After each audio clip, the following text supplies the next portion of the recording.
My name is Crystal. I have been trying to reach the FBI, Department of Homeland, and the DOJ. I'm a survivor of human trafficking, and my story is not being heard. I've reported this to the FBI in 2021.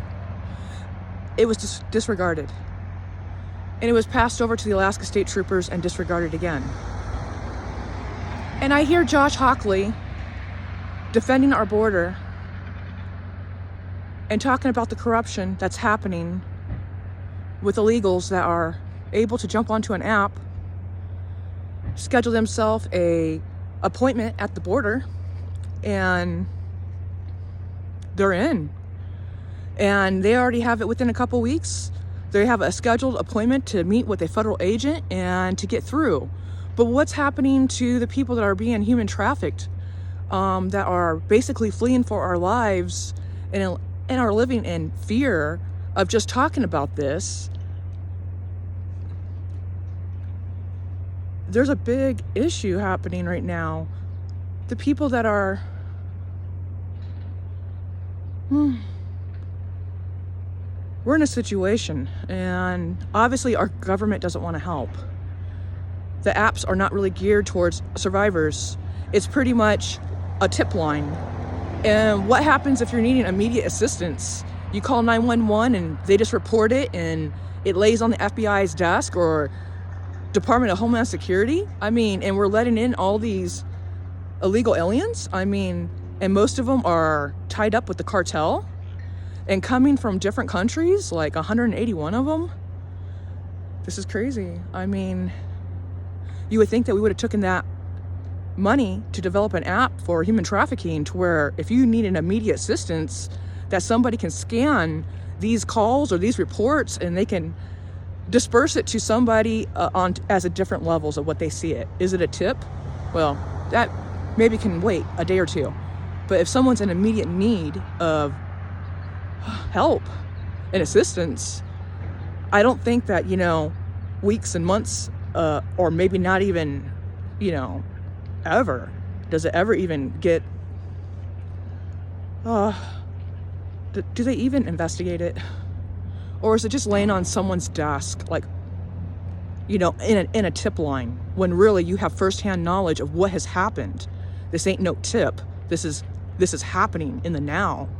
And I'm basically living like a refugee in a narcissistic household, trying to survive human traffickers, and my options are not very good at this point. Homeless shelters will kick you out within 6 o'clock in the morning, and I'm sure the traffickers are going to be waiting because that's a hot spot to pick up targets, is homeless. This is all just wrong. And then they tell you that you shouldn't carry a gun, but then there ain't no law enforcement to help. What do you do? Somebody got any suggestions? Because I can go ahead and put in all the videos of all the departments I've called and all my phone calls of just nothing. No callbacks, no emails, no nothing. And we're allowing terrorists through our border and human traffickers. And they have an expedited app, but us survivors here, we have nothing. This is crazy. We got to change this. We got to stop them coming through the border, and we need better assistance for survivors. We can't be living on the streets being targeted. If you guys can please share, these are some of the problems that, as I'm on the streets, that I'm finding that there is no help. I'm reporting this stuff to agencies. I can't get a hold of a live human, and if I do, it's just to an answer machine, and it doesn't get heard. So what do you do? And most of the human trafficking resources that I have called for information and help, there is none. They're going to kick you out 6 o'clock in the morning. There is nothing, and you only have a few months of being there per calendar year.